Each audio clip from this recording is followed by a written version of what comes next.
Listen to me carefully. Before I start, I need you to do something. Turn off the lights, sit in complete darkness, and focus.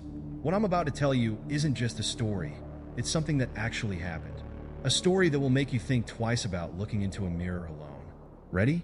Let's begin. It was New Year's Eve, 2010.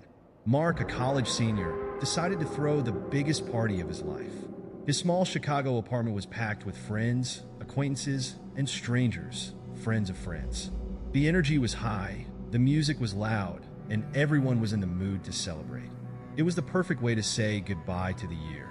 At first, everything seemed normal. People were laughing, dancing, and chatting in every corner of the apartment. But then Mark noticed something odd. A woman standing alone in the corner of the living room.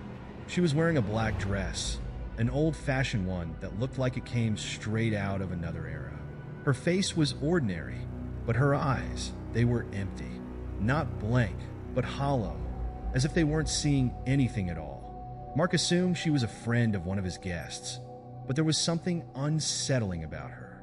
She didn't talk to anyone, didn't laugh, didn't dance. She just stood there, watching. He thought about going over to ask who she was, but the night was busy, and he got distracted. Around midnight, as the party was in full swing, Mark saw her move. She was walking slowly and deliberately toward his bedroom. He found it strange and decided to follow her. When he entered the room, she wasn't there. The room was completely empty. There was no way she could have left without him noticing. The windows were locked from the inside, and the only door was the one he had just walked through. He stood there, confused, the air in the room feeling unnaturally cold. Trying to shake off the unease, Mark returned to the party, convincing himself he had just imagined it. But things only got stranger. One of his friends, Linda, had gone to the bathroom. She came out moments later, her face pale and her hands trembling. "What's wrong?" Mark asked her. She could barely speak at first, but when she calmed down, she said, I saw her. In the mirror." Mark froze. "Who?" "The woman in the black dress," Linda whispered. "She was standing right behind me. But when I turned around, she wasn't there. And the worst part? Her reflection was smiling." Mark's stomach dropped. Linda wasn't the only one. Over the next hour, more guests started seeing her. They saw her reflection in mirrors, felt her presence as if she was standing too close, and some even swore they heard faint whispers when she was near. But every time they turned to look for her, she was gone.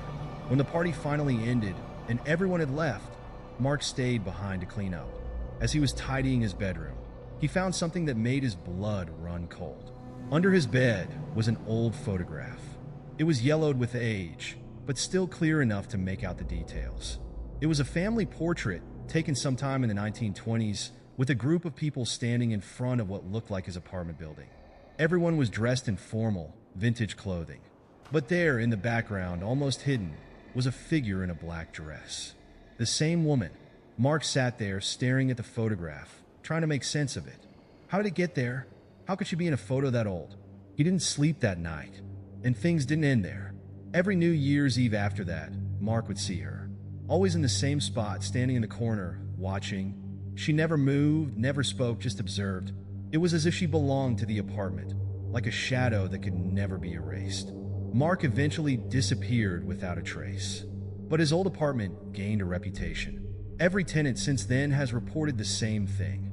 A woman in a black dress appearing on New Year's Eve.